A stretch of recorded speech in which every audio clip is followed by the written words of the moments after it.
that out of how many villages? 23 villages, 21 have come to Meghalaya.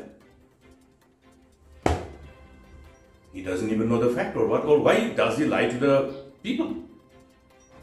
Now you see what has happened. In the Hahim sector, a place which is well within Meghalaya has gone to Assam. Place which is well within the villages which is well within Meghalaya and are not part of dispute have gone to Assam. Now, when we submit our documentation with all the revenue records, with various notifications that was issued from time to time, including the notification prior to independence, we have indicated based on our discussion with our counterpart. Now, what is the basis of our discussion and submission of this exhaustive, detailed documentation to substantiate our claim, strengthen our claim, and at the same time justify our claim with valid documents? Is that we agreed to maintain status quo. That means we maintain status quo at the time, we are talking about 2010, that status quo to ensure that we don't go beyond whatever areas were considered as those falling under areas of difference. Status quo. That means there will not be any more additional area where we will consider discussion as areas of dispute. You don't go beyond that. And another important thing that we discussed was that there should be no new settlement encouraged by any of the counterparts. Nam Charabari. So well within Meghalaya. We don't consider it as an area of dispute. Then Watre Rongcham, well within Meghalaya. We don't consider it as an area of dispute. Garojan, we don't include it as part and parcel of the areas of difference. Damrang Khona, well within Meghalaya. Given to Assam. Now you calculate the number of villages. Damrang Khona, Garojan, Borsum, Watre Rongcham, Nam Charabari, Malang Salbari. How many? Is it only 2? Is it only 2? He is counting what has gone to Assam as 2, as per his statement. And many other. You will see again Malang Joypur. Please understand that there are villages which have similar name both in Assam and Meghalaya. Joypur forms part and parcel of the rather integral part of Meghalaya. Meghalaya Joypur. Then there is another which is contiguous, which is Assam Joypur. Therefore, in the census, you will see Joypur appearing in the list of the villages under the General Census 2011 in Meghalaya and also in Assam. See? So Assam Joypur is there, Meghalaya Joypur is there. Now he is giving the Meghalaya Joypur to Assam. Then how many has been counted now? Then Huhuapara, same thing. 1, 2, 3, 4, 5, 6, 7, 8. In one sector alone. Where is 3? Where is 2? The whole area of 0.02 square kilometers is given in respect of Lingkhung to Assam. And in Jimerigaon, 0.99 square kilometer, the whole area is given to Assam. Then you have this very important sector, Khanapara Philankatha sector. Yesterday you have seen all the headmen coming. What have they said? What they have said is self-explanatory. They are their testimony. Dr. Mukul doesn't have to further elaborate on this. But I would like to indicate the figure of areas which has been given completely to Assam. Koinadubi, Koinadhora, 0.22 square kilometer, well documented as part and parcel and integral part of our land. All 0.22 square kilometer given to Assam. Then you have Patharkushi, where you have 0.37 square kilometer of land completely given to Assam. 0 to Meghalaya. Then Khanapara, the area where we have the areas of difference is 0.27 square kilometer.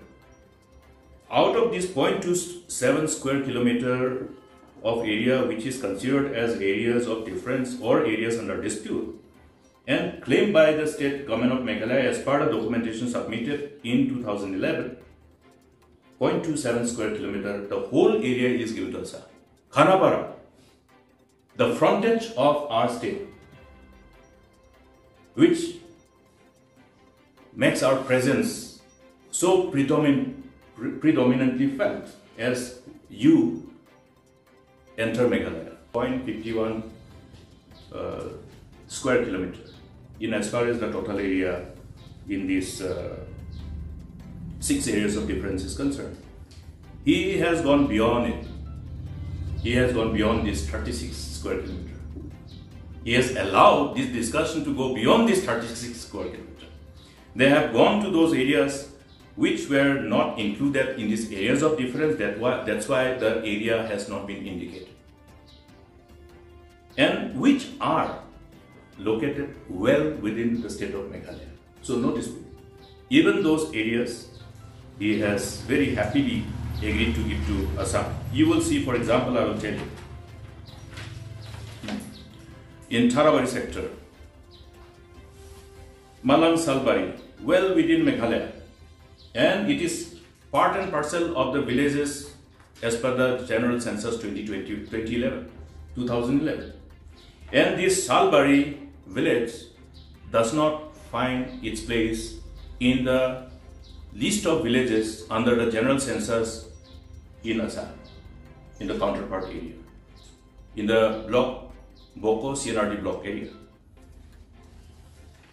Okay, Salbari. And it is well within Meghalaya. And it is under the Nonglam Sardarship. A beautiful hill goes down and there's a beautiful falls, waterfalls. Contiguity, natural contiguity.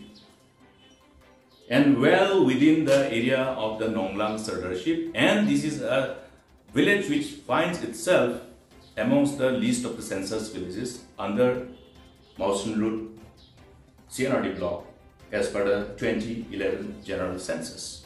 And it doesn't find its name under Boko CNRD block in Assam.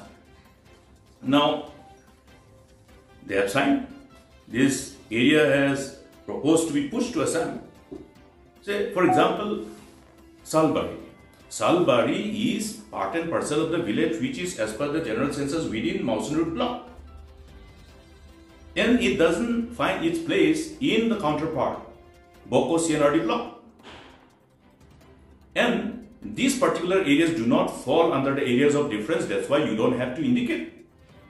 Now, from what I can understand after my analysis is that Assam has prepared a list. Assam has prepared a list of what should go, which should go to Meghalaya and which should go to Assam. And they have just signed. They have signed. Have you got any such exercise, any copy or any presentation from the government of Meghalaya to indicate that they have done their job? What has been prepared by the counterpart under the leadership of smart, aggressive Chief Minister from Assam, Hemanta Biswa Sarma, who understand the whole background of these the background of these areas of difference. I have said that's why they have interest to resolve while these people are in power. I have also said that in 2011, after we submitted, what happened? Assam was delaying. Assam was delaying. Delaying why? Because they knew fully well that that time our government wouldn't have succumbed to this surrender, nor could have been we gullible to such maneuver, such manipulation. Now this government has been a victim of manipulation because of complete ignorance, because of lack of commitment, because of their lack of commitment to protect the interests of our people, our tribal people, our Jat Banriu. It's a very serious and unacceptable thing that has happened. The incumbent government and the leadership in the government has not tried to understand the complexities associated with this contentious issue.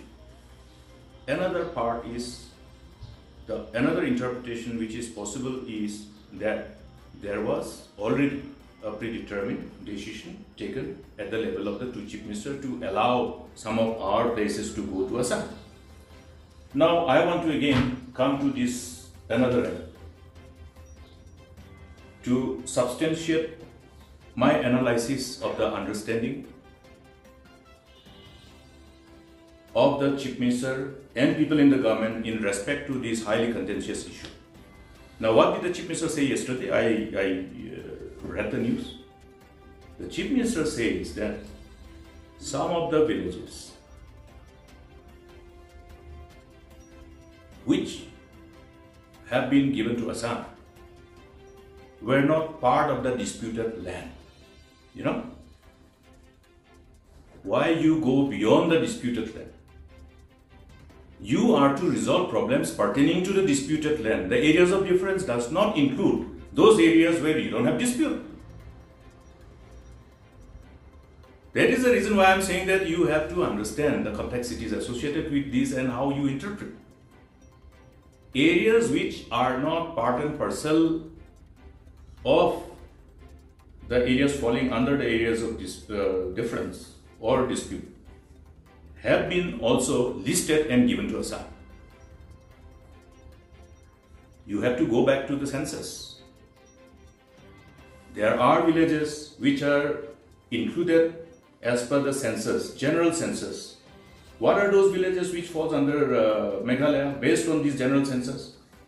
And what are those villages which do not find itself in the list of the census villages in Assam? I have already indicated how they should analyze and interpret. How many times they have met at the level of chief minister? How many times? This itself indicates that who has done the job and who has said yes to all what has been formulated, formatted, the whole areas which should go to Assam, which should go to Meghalaya. When we determine the interested border, the ultimate responsibility is vested upon the parliament. Okay. So therefore, it must be understood by all concerned. No need to play to the gallery. I repeat, no need to play to the gallery, because any interested border will have to be determined by an act of law passed by the parliament. Therefore, this particular issue has to be taken politically. It has to be people's voice, people's movement, and must be responded to by all the political parties who think that they have a sense of responsibility, and therefore they must keep up to their, that commitment to really speak on behalf of people. Who are we? We are elected representatives. We are public representatives. We speak on behalf of our people. Therefore, it is not only for Dr. Mukul to speak on behalf of the people. It is also their job, who are in other political parties, who may be in the government, who may not be in the government. Even for all other people who are concerned about the interests of the people and interests of the state and the tendency of the government to compromise them and surrender them. We have to be all concerned. They must live true to their commitment. Every political party, during election, what do they say? They say that they are all there for the judgment review, for the people. It is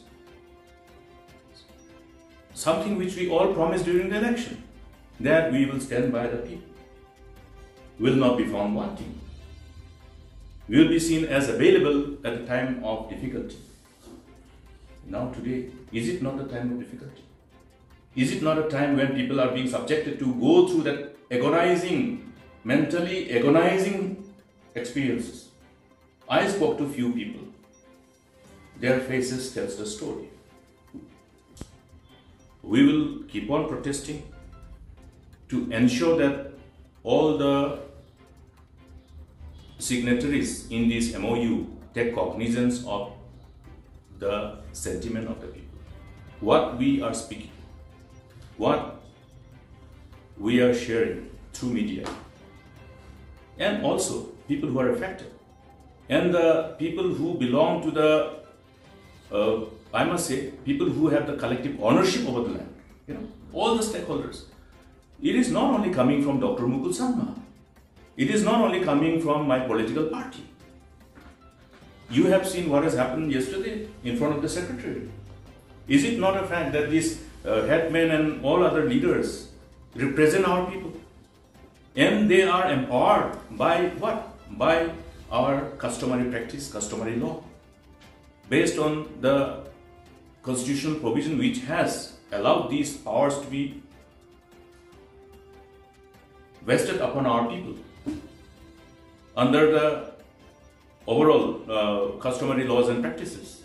Now, I was wondering why the Chief Minister didn't give an audience to these important people during this crisis moment. I think it's important to at least meet them, listen to them, to try to know what exactly has happened. But he refused to meet. Maybe he was trying to study. Maybe he was trying to study in order to enable himself to reply to them. What is the reply that he is going to give them? Will he say that in respect of Khanapara, this map is drawn by Mukul Sangma, that's why I have given to Assam? Huh? What is the purpose of measuring? To indicate that this is the area where we have the areas of difference. And we are supplementing our claim with valid documents, various notifications.